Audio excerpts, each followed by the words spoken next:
With all four in place, do a little check. Make sure they're spinning straight, make sure they're not wobbling too much. If they're wobbling, you have to remove the wheel and make sure the motor is fully tightened down. As you can see, mine are relatively good here. Not a lot of wobble involved here. And now it's time to put the top board on. With the top board, you'll be using these spacers we talked about.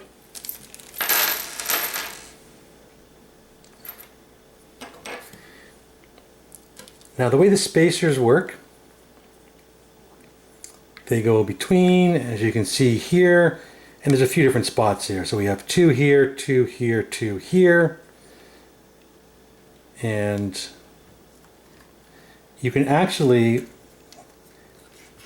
put them all on the top board first before you deal with the bottom board. So all you do is you just hold it on one side. With that, we don't even need the screwdriver for this part. You just take your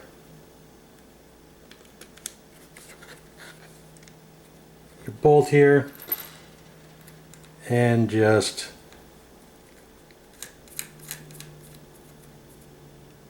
screw that on.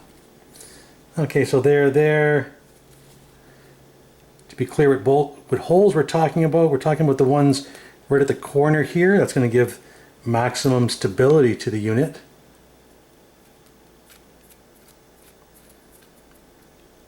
And then of course the other three.